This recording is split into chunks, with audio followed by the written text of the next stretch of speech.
And this is Voters Echo. This series of the shows, talk shows, are new. We are on the second episode, and the purpose of the show is to inform, educate, advocate Canadian citizens to understand and encourage about the political process, and especially electoral process. This show is not partisan show. On the contrary, we are just here to inform people. We are not being supported by any group. We are not being financed by any group or political party. As a matter of fact, I provide the time and energy and the knowledge and the study, and the airtime generously was contributed by Dr. James Sears, which I thank him in advance. And without further ado, let's start with our guest, which actually he's my second guest in this series. And this show usually is on Tuesdays, but because of the opportunity that I had to invite this gentleman here, we decided to have this show out of the ordinary schedule. Arthur, welcome to the show. Yeah, thank you very kindly. I appreciate you accommodating me. Oh, thank you for being here. I didn't even expect to get you that soon. Before we start, because our audience are very limited, and some of them maybe are not familiar who you are, what you are about, and so on. Just very briefly, I don't want to hold your life. It takes a day or two to just highlight it. But sure. just briefly, what is your background, what you do, and so on? Well, I come from a typical hard-working blue-collar family. My father owned a trucking company. I was involved in that in my early years.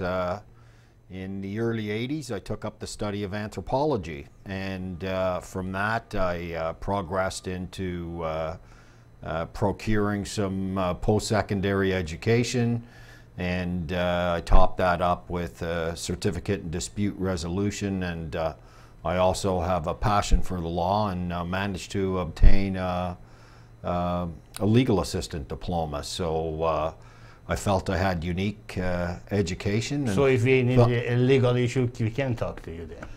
Well, to a certain extent. I'm certainly capable of doing legal research and drawing appropriate deductions and so forth, but no, by no means am I holding myself out as an attorney. Oh, okay. We don't want you to be an attorney. What is your involvement with the politics in general? Have you ever ran? You know that you ran last year for the consular on Ward 8. That's right. 2010, I leapt into the race. I thought Rob Ford would make a great mayor, and to a large extent he did. He was under a lot of pressure. Basically, everybody he trusted stepped up to the plate and stabbed him in the back, but I think there were a lot of behind the scenes. It's not unusual in politics. Yeah, that's quite true.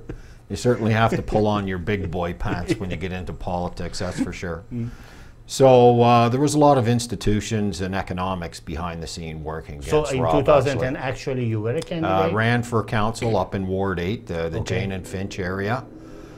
2011, I ran as a candidate for the Canadian Action Party, which federally for MPP, obviously.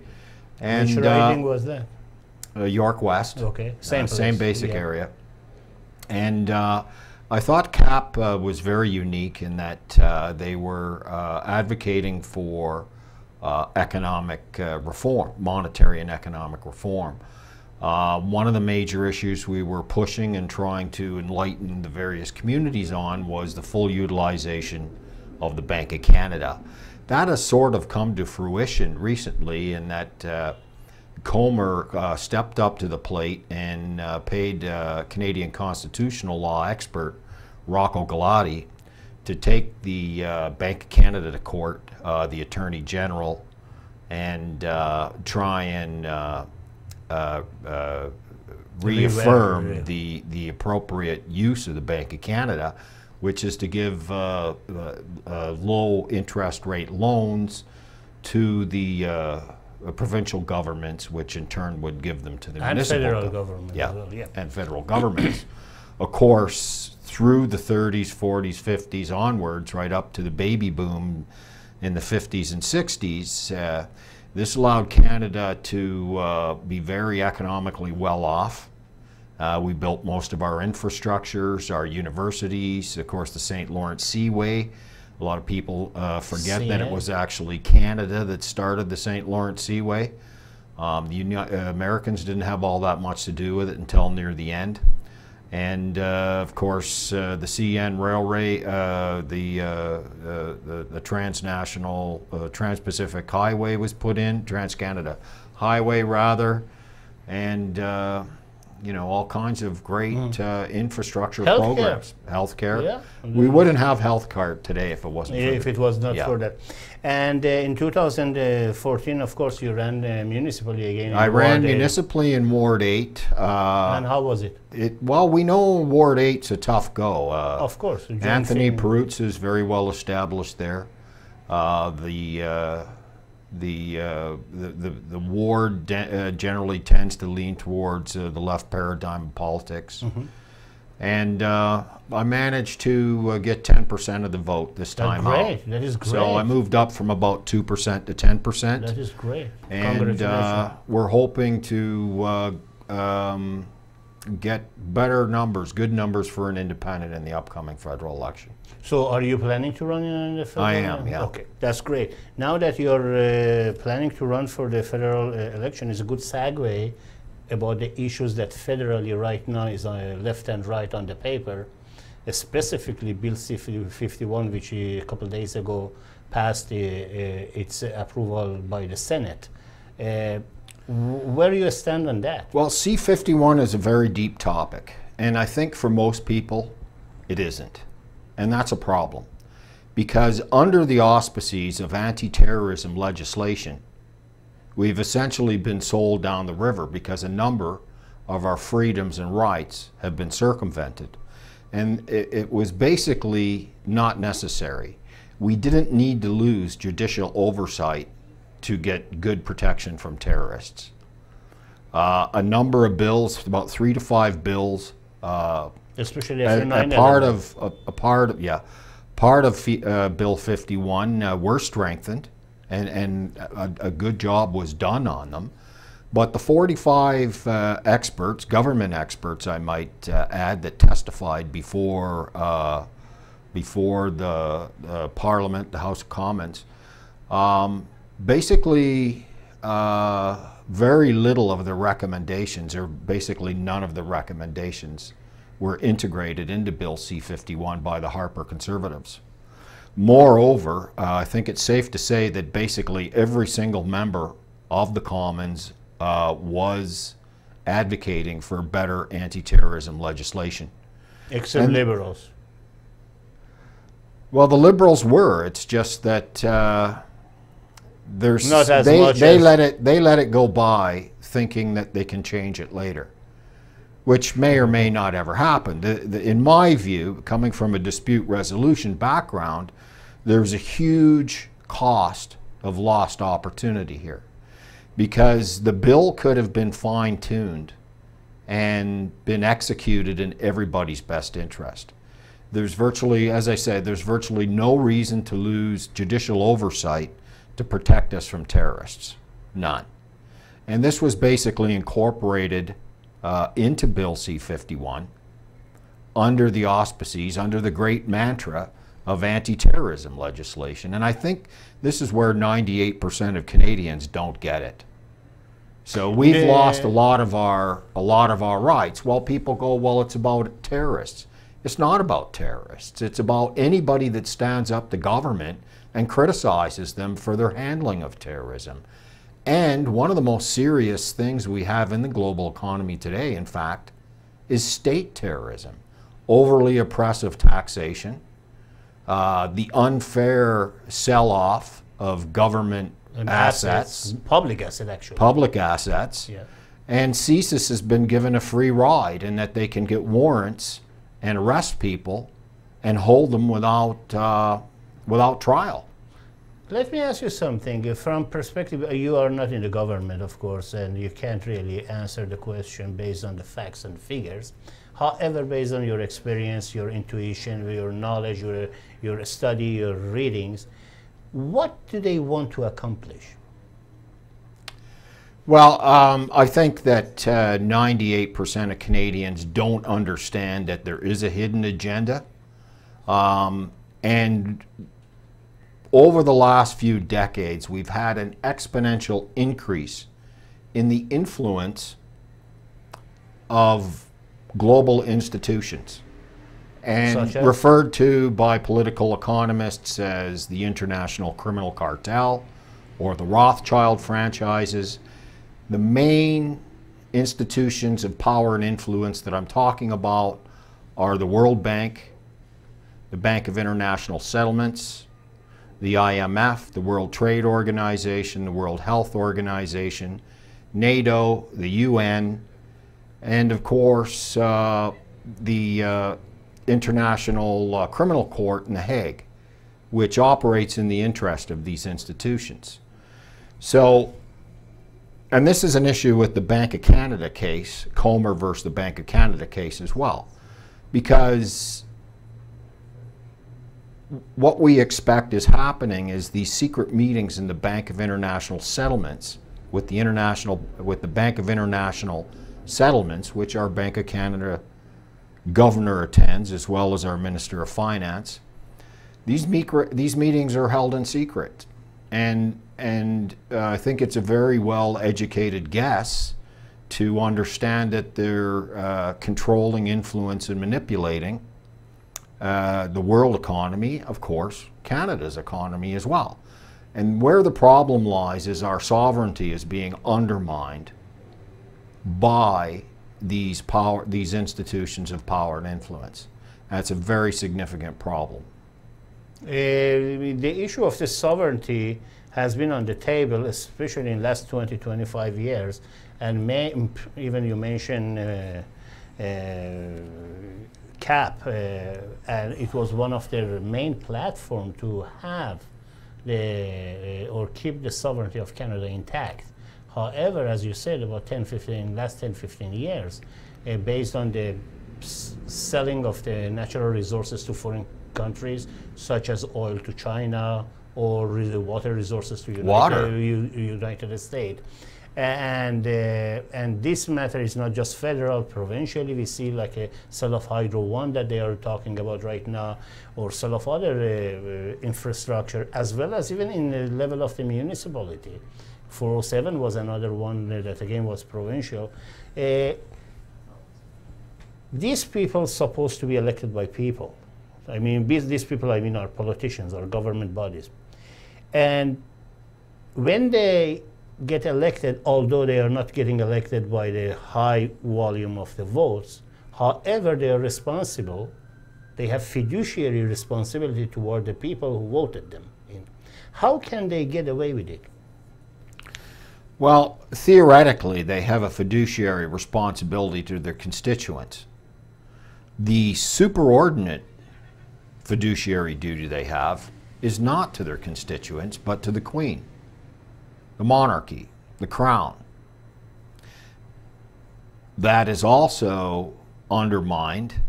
Their fiduciary duty to the constituents is also undermined by party politics.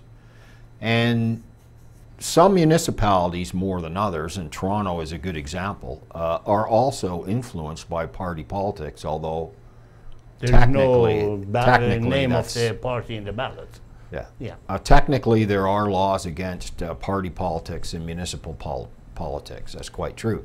But now we have numerous self-interest groups which have gained power. And again, this is another example of power and influence of institutions. Unions and self-interest groups through lobbying and other methods are also starting to influence our politicians at the municipal level. as well. And, you know, that's not supposed to happen, but we can't ignore the fact that it does. Is it something that is just unique to Canada or G7, or is it something far beyond that in the form of international agenda kind of thing? Well, to a certain extent, I'd look at it in two tiers. I would look at it as the G8, G20 nations being under the most influence of the institutions and so on and so forth. And then you have the second tier countries, which tend to be more influenced by the IMF and the World Bank, because when they need money, they have to go to them. And ultimately what happens to them, and this is why we have about 60 countries just in the last decade that have, you know, become radically impoverished. And it's from the diktats that are come part and parcel with the IMF and World Bank loans. So it is kind of the backfire to them then? Yep. Like the issue of the Greece, for instance, in the matter of the debt to EU and all of that. Is it could be an example of that, because Greece is not a very small country? Well, Margaret Thatcher made the saying decades ago, socialism's a great thing until you run out of money. And that's exactly what's happened with Greece. Now, of course, Goldman Sachs had their hands in it just prior to them running into big trouble, and it's no coincidence that Goldman Sachs is holding most of the province of Ontario's paper. The bond raters in these banks, even though they're not the IMF and the World Bank, they can have considerable influence on a nation's economy as well, or a province's economy. So and they definitely do. So one corporation, one company, one bank can decide millions of the people or hundreds of thousands of people in one area. I mean about destiny of the hundreds of thousands of people or millions of people. And these people are not even elected. Well, that's right. And those with the gold rule. It's a very simple rule of economics. Absolutely. And Goldman Sachs, for instance, and not just the banks, but the bank raters, the bond raters, rather. They exert a lot of influence on the government as well. And I expect that this is one of the reasons why we have Hydro One being sold off, to be quite honest with you. Now, we're talking about provincial issues, federal issues, municipal issues, and global issues. But it's essentially the same economics. So on the other hand, let's put it this way, if we don't want to go to the nitty-gritty of the details of each level, all are diluted and all are being kind of the pre-planned by set of individuals or set of individual corporations that they get together, they start to say, okay, I get this part or you get that part, I do this, you do that. Am I right? You're exactly right. And that's the major point that 98% of Canadians don't get. The more you owe, the more your sovereignty is undermined. It's like a slavery. Slavery is exactly what it is. There's no question about it. When you're dealing with fractional banking, you're dealing with a Ponzi scheme. There's no question about it. Now, as a rule, I'm not totally against fractional banking, but not when it's involved in the debt of a nation. And as you say, it's slavery. Whether you call it a Ponzi scheme or slavery, so there is a victim. There's always a victim. And the victim in globalization particularly are the poor. And who do the poor happen to almost always be? 80% of the people. It's usually women and children that make up the significant portion of the poor class. Some people would argue what you say falls into the so-called, and I use this phrase very loosely, conspiracy theories.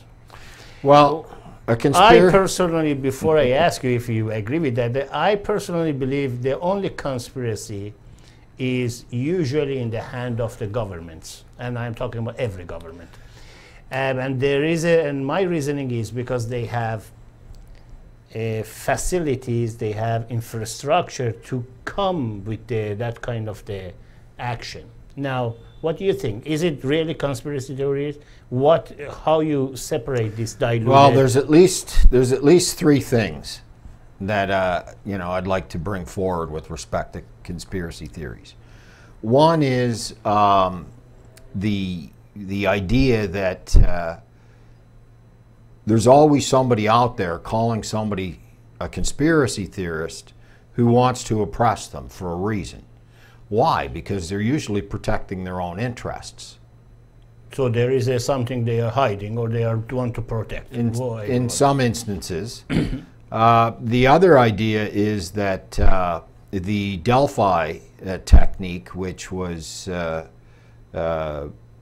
made famous by the RAND Corporation to control the populace in the Cold War. Can you explain what is DELPHI techniques? Well, essentially, it's used to control people, organization, groups, and the whole world by oppressing them, by having certain shills planted into the economy, the community, the organizations, whatever. People that are calling other people conspiracy theorists, for instance. And the idea is to oppress the idea, oppress the thought, and undermine the credibility of the person you know, discussing the appropriate theory. And RAND Corporation does that? Well, the DELPHI technique has been taken into another paradigm completely by ICLEI, and they've basically been commissioned by the United Nations to advance Agenda 21.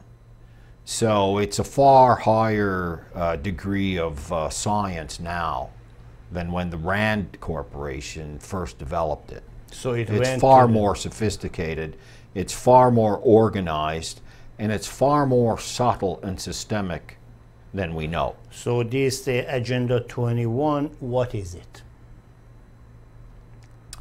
Well, Agenda 21 is an all-encompassing policy under the auspices of the green hoax. Environment. The environmental issues. Okay. But it's far more encompassing than that, because the UN has boldly stated that they think that the world should be depopulated. And they are also, and have been advocating for a one world government since basically the Second World War. And this is done in cooperation, obviously, with the other powers of influence, being the international criminal cartel or the Rothschild franchises, whatever you'd like to call them. And then there's other factions that are moving in various continuums on various plateaus that are also undermining our government and sovereignty in their own interests as well. So there's a number of factions at play, there certainly is. So if I just summarize it, Agenda 21 is using environment as a pretext to push whatever agenda economically, financially, or to gaining more power over the whole planet, let's say. Yeah, it's the green hoax. And okay, let's just break it down from the municipal level to higher. Like, where this all starts is in the universities, obviously. So when you've got people that are graduating from the planning degrees, all right, they are taught to incorporate smart growth into community plans. One of the first examples we had of Agenda 21 being implemented in Toronto was the St. Clair streetcar fiasco. Oh, about 8-9 years ago, I remember that. Yeah, yeah. And we know how that worked out. It was held up a couple of times. Took they canceled took it. 2 years. They paid back penalty. They get it back again. 2 years it took, and it came in at roughly 3 times the amount that was budgeted. And then once it was completed, they had to redo all the curbing because it wasn't compatible with the streetcars that they'd ordered previously. Now the point is, and I have these videos on my website in illustration. We went down there one Saturday morning at about 10 o'clock. Mm-hmm. And we traveled from Old Weston Road to Bathurst. So essentially you've got the 2 middle lanes, which the streetcars occupy, vacant. And you've got backup traffic all the way from Old Weston Road to Bathurst Street, yeah. Which I think is, correct me if I'm wrong, I think it's about 1.25 miles. It's not much. It took us an hour and 20 minutes on a Saturday morning. Conversely, I used to, as I worked as a tractor trailer driver, I would come out of a bakery south of St. Clair, sort of just off Old Weston Road, and traveling northbound on Old Weston Road, making the left turn onto St. Clair. Oh, on St. Clair, okay. I could easily do that with a 53-foot trailer, even if there was somebody parked in the eastbound lane making a left turn. I could make that with a 53-foot trailer, no problem, in rush hour, in one shot, without stopping. It's very difficult to make that turn today with a tri-axle dump truck. So even, you see the small contractors with their pickups and their trailers behind them. They have to be extremely careful negotiating that turn. Now, in one of the videos that I have, when we were down there scoping that intersection out, and what you have is a big abutment between the road, but you have the sidewalk, the roadway, the abutment, and the streetcar track. And we estimated that about 3 out of every 20 cars that was negotiating that turn initially started to head down the streetcar track. In one instance, a gentleman actually did. I think we have that on film. But in essence, this was a whole ploy to slow down traffic, try and get people out of their cars, right? And basically harass small business. So that whole strip, anywhere you put a train down the middle of a road, you've essentially rendered that area useless to big commercial traffic. Well, that is why they took it, the Danforth. Danforth used to be like that for 50, 60 years ago, and they took it out and they tunneled it and they put the subway.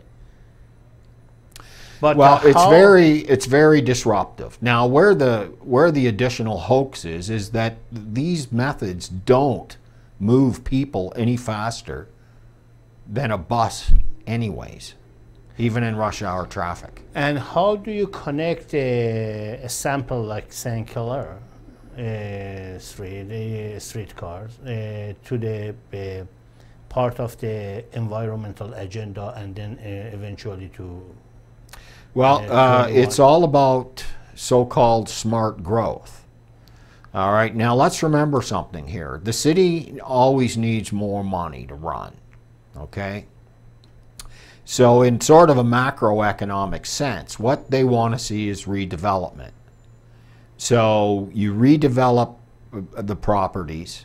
The standard idea is to have a big box store in the ground floor, and then you have multiple levels of various residential above that. And the idea is to create more revenue for the city. But it's also to pad the pockets of the developers. So the green hoax is all about padding the pockets of the developers as well. There's no question about that. Now let me play a little bit of devil advocate here.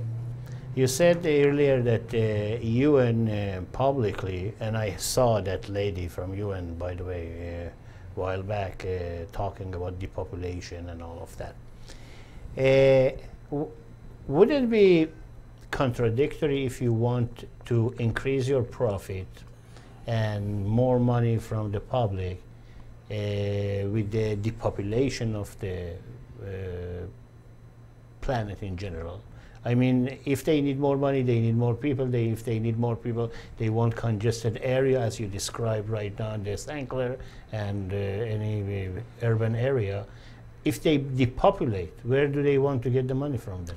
Well, you've pointed out a false premise in the average thinking of the thinking of the average Jack and Jill citizen, because we tend to think like that. We expect the powers of influence to think along the same lines, and they don't, because they're not necessarily interested in money. They're interested in power. And if it is power, if there is less people, do they have more power or do they have less power? They have more power because what they're trying to do is tilt the playing field so that more power and resources are in the pockets of a few rather than the many. And as we discussed earlier, those with the gold rule. And these elite or these so-called anointed one, don't they need the base of the lots of poor people to be supported? Well, like in a fractional reserve banking system, you know, how much is enough? I mean, how much do they need to sustain themselves? More. You know, after you've filled your boots with resources, it then becomes a game. You have more than enough money to you know, survive on, and it becomes a game from that point. So people become some sort of the resources. Those who can provide them some sort of the service or benefit or profit, that's fine. Those who cannot should be eliminated, on the other hand. Well, they've also coined a very, you know, inhuman phrase to address that portion of the population. And the term useless eaters has actually been around for quite a few decades, and a lot of people have used it. It's not a new phrase. I thought it's term to be used for our politicians. Well, unfortunately, about half of the country probably would ascribe to that theory. Now, let's go back to this upcoming election.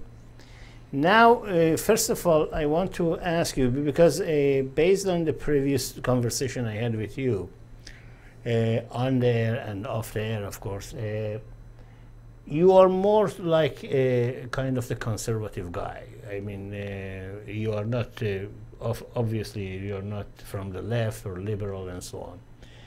We have a conservative, or I call it quotation, conservative government federally, because I don't believe they are red Tory kind of the conservative. They are amalgamation of the Reform Alliance, conservative, and it's like a goulash to me. But it's under the name of conservative. Well, I wouldn't call it a goulash. A goulash is actually tasty. Quite tasty. Okay, a goulash that is cooked by someone who doesn't know anything about cooking. You're insulting the goulash. Goulash. I apologize about that. But having said that, these people managed to be able almost 10 years to be in the power. Minority and majority. Well, I don't mean to interrupt you, but let me stop you before you get going. First off, we're calling this a conservative government. They run under the banner of conservatives. As you say, it's essentially a hybrid of two other parties that joined them when the conservatives... Three, actually, yeah. Three parties. And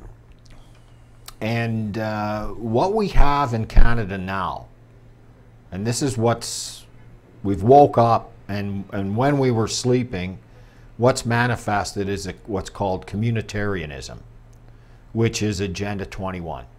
Okay. So it's all about the community, it's all about the so-called collective, all right? And with C-51, what we've created is a totalitarian state. Okay. So we're moving along the continuum from socialism To the totalitarianism. to communism, Communities, yeah, and then and in the middle we have communitarianism coupled with totalitarianism. And the next step along the continuum is a more fascist dictatorial system. that is a slippery, Dictatorial system. That is a bold statement, and it's a slippery slope we go in if it is. No, correct. it's not a slippery slope at all. I think that most people that have studied economics, that have studied history, that have studied politics, have studied political philosophy and anthropology, know that this is a fairly common theory, the continuum that the road you go down. And as I said previously, you know, Margaret Thatcher made the statement that you know, socialism is all fun and games until you run out of money. And essentially, Agenda 21 will significantly contract the economy. So if I compare it with the time, let's say, between 1905 to 1917 in Russia, is it something that we are aiming at? Well, a lot of people are comparing what's happening to the Nazi playbook. And I can relate to it slightly more that way because as an anthropologist, I studied the pre-Christian era. Okay. I've done studies of political theory and political philosophy as well, but I'm not as well versed in that particular era aspect of political theory. No, I'm talking so about. I can't really comment too much about how it compares to. No, I'm talking about economically, being from having a monarch and then having peasants, and then eventually go to the Marx theory, and then bring the equality, but in the equality in a sense, everybody is equal, but everybody is poor, kind of the equality, not equality that everybody is in a comfortable level. Right. Okay. Well, from a macroeconomic perspective, looking at it over a couple of thousand years as opposed to 40 years or 50 years, what happened at the beginning of the pre-Christian era?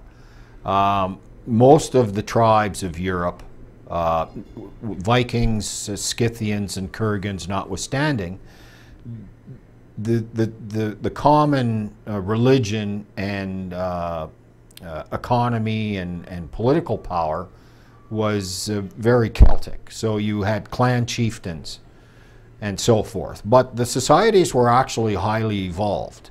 And this is where, you know, people, they stopped being nomadic. They started being more of a, you know, farmers rather than traveling. And this is where the first population explosion manifested. Then in the Christian era, it changed and it became almost more imperialist. So the way to get wealth was to take over these small towns and villages. Like Roman did. Yeah. Mm-hmm. And that economy, that same idea is basically proliferated till today. So, you know, when you look at the G8, G20 nations, you're looking at imperialist type economies, whether you want to admit it or not. NATO, the UN, the whole criminal cartel is imperialist. We've exploited Africa.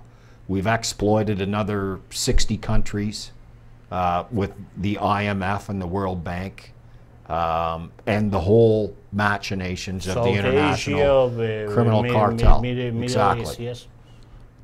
So as we call it progress, but we're actually, my idea is that we're actually devolving, is as a humanity. As a humanity, absolutely. You're going to see more of this, not less. And the reason is because the more people there are, the shortage of resources.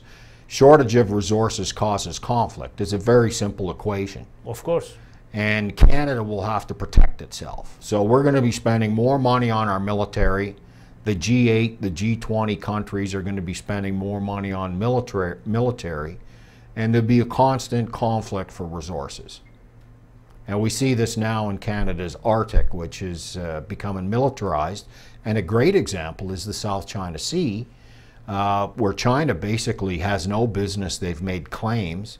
They've moved into the China Sea, and they've started building landing strips on the shallow water shoals, yeah, and so on and so forth. And they've got frigates and all kinds of, they're militarizing the South Pacific, claiming it for themselves because of the numerous resources that are believed to be in the South China Sea.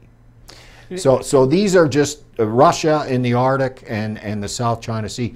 These are real life examples. These are problems that we're going to be contending with, not in the next 10 or 20 years, but in the next 1, 2, 3, 4, and 5 years. So TPP and all of those agreement is pretext for that? They're all machinations to yeah, control the populace. Now, in some instances, you know, and you have to be fair about this, you know, put yourself in the position of a government that needs to do business with foreign countries. If you don't have a uniform law, act, or rule to follow, it becomes very difficult to do business. Unfortunately, a lot of these acts, such as the Free Trade Agreement, CETAs in development, NAFTA, and other NAFTA, et cetera, et cetera, et cetera, they're in a constant state of evolution. But the people with the resources, they know how to manipulate them and make them work to their best advantage, which is the root of capitalism. You know, they're sort of a necessary evil. No, just from perspective of, let's say, logic. Let's put for a moment the issue of the power, the issue of the economy aside. Spending trillions of dollars for the military, or I'm talking about some places like China, some places like United States, Saudi, and so on. If this money is being used instead for agriculture or any, wouldn't be resolve the issue of the shortage of the resources that is necessary for the existence of the human populace? Well, the Vatican controls a significant amount of power and money in the world economy. Okay. They're at the table with the international criminal cartel. There's no question about it. And the fact of the matter is if the Vatican wanted to wipe out worldwide poverty, they could do so overnight with a snap of their finger. There is that much resources in the world that could be redistributed. My tongue's tied. He's okay. We get water. Sorry. He's okay. For redistribution. So just one entity can resolve a large portion of the problems that we have right now. However, there is lack of willingness. Lack of willingness. Lack of. There's no political power to do it because everybody wants the power to contract to themselves. That's what the issue is. It's all about power now. That's one of the reasons C-51 is so dangerous to Canadians. It's more dangerous to Canadians than it is to terrorists. Like, let's face it, let's be honest. Let's look at the reality of terrorism in Canada. You have a better chance of getting killed by a moose on Queen Street than you do of getting killed by a terrorist. Actually, it sounds like a stupid statement, but it's a fact. No. Actually, it's not. As a matter of fact, just a few months ago, I was in the middle of some debate with someone. I don't remember, it was online on phone or something. And the gentleman was talking about the value of a police officer that was killed in the line of duty. And not that I dispute the idea, however, I brought him some statistic. I said between 1963 to 2009, there were only 133 police officers killed on line of duty in whole Canada in 48 years. However, during the span of 2008 and 2011, just 3 years, just more than 220 only on construction industry killed in Ontario alone. So really, if we want to talk about numbers, we have to bring these numbers. When you said the chance of they getting hit by a moose in the middle of the city, it is correct. People want to take it in the wrong way. Things are being grossly misconstrued through the mainstream when media. I said that, the person get a little bit of the mainstream media. defense. The mainstream media is a vehicle to sway public opinion. As we know, the case with the Bank of Comer versus the Bank of Canada hasn't been covered. That. Yeah. It's purposely left out. We saw what happened to Rob Ford when he didn't march to the beat of the bankster mentality. Mm-hmm. He was ostracized and vilified in the media.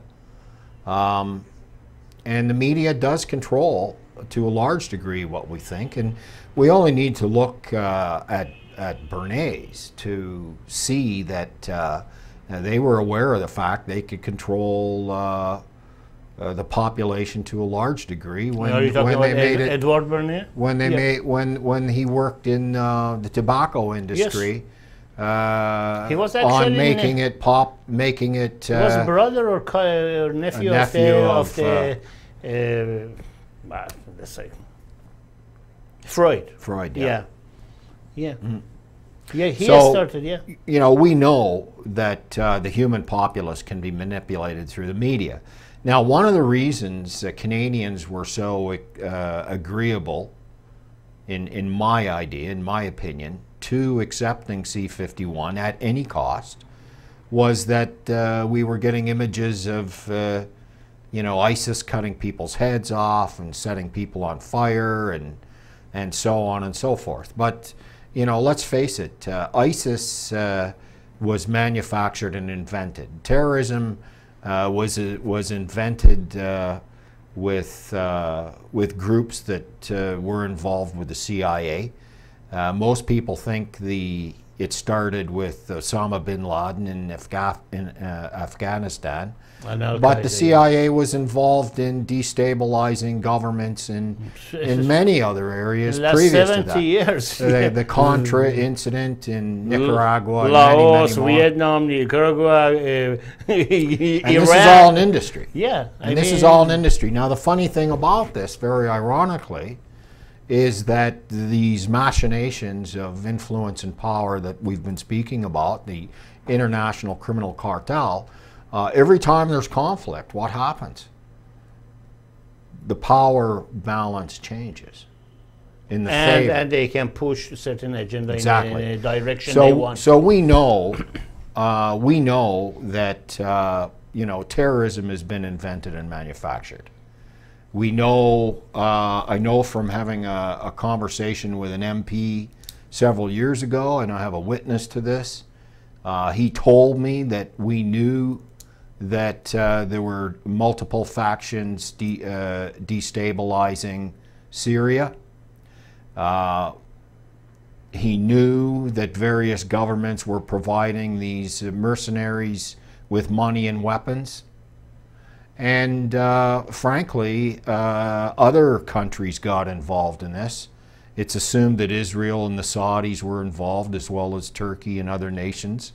And you know, frankly, I think they didn't expect ISIS to get legs like it did, but it's a profit center. Look at all the corporations that are making money off of this. Look at the couple of pictures I saw the first time I was confronted with the ISIS, the idea of ISIS on news. I noticed the footage was a fleet of the brand new cars.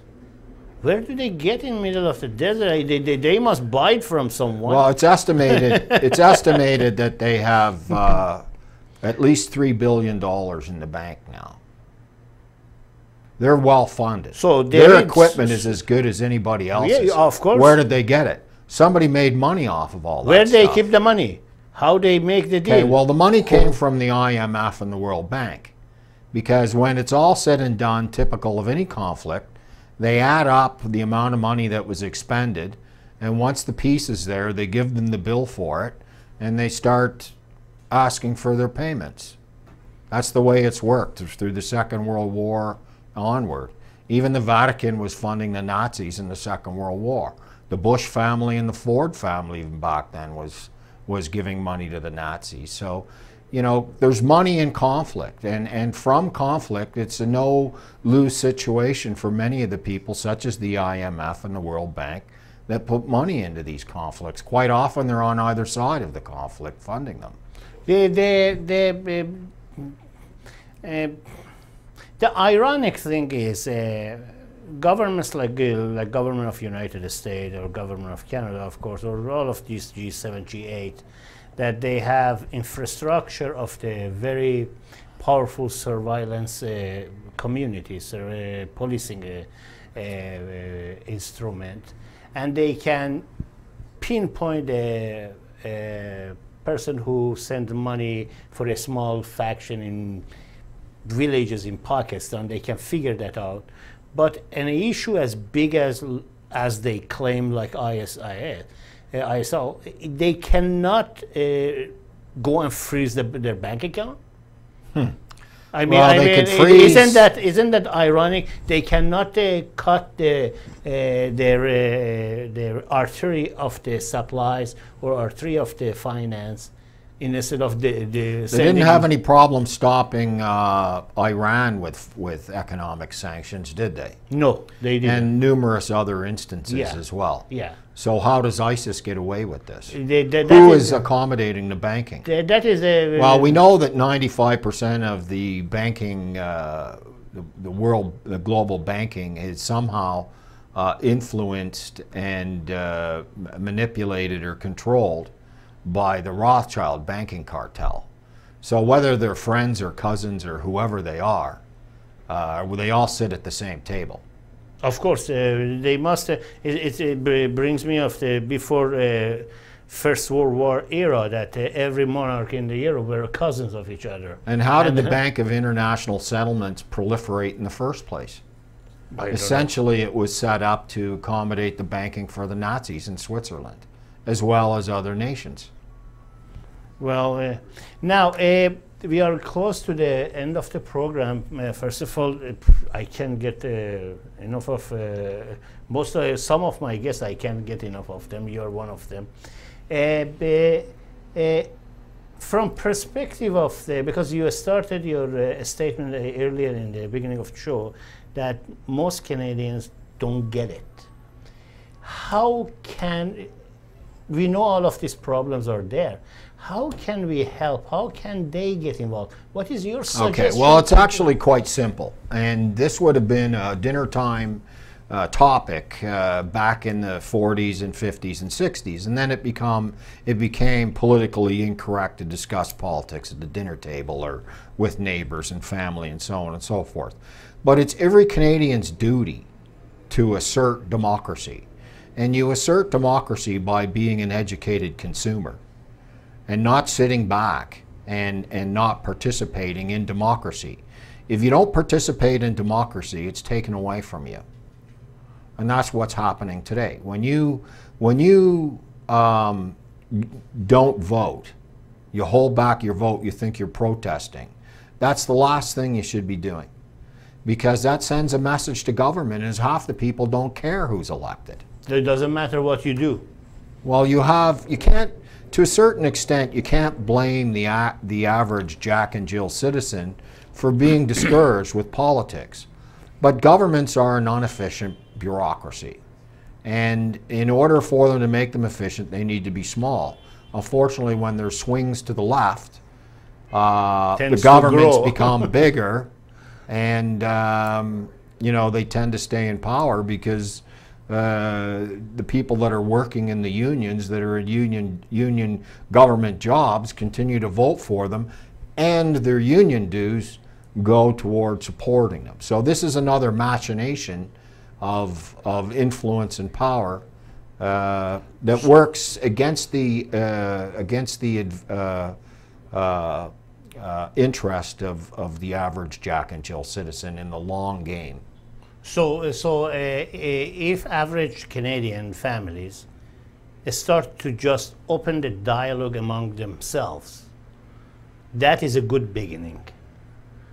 regarding the state of the state that affects them daily? Well, I've got York University in my riding, in my ward, and we've spent a lot of time on the campus. And, you know, these people are just, these students are very sincerely disinterested. I mean, it just goes in one ear and out the other. They don't care. Is there any kind of the magic wand that you can wake them up? Well, I think the machinations of power are very well aware of the fact that we're inundated with technology. So we have globalization intersecting with information technology. And over the next, like 3 months ago, if you'd asked me, I would have said, in the next 20 years, the world will change more than it has in the last 2,000. I stand corrected. In the next decade, the world will change more because of the intersection with information and technology and globalization intersecting. The world will change more in the next decade than it has in the last 2,000 years. We are getting to the close of the program. I'm getting the signal that we have about 2 or 3 minutes. Am I correct?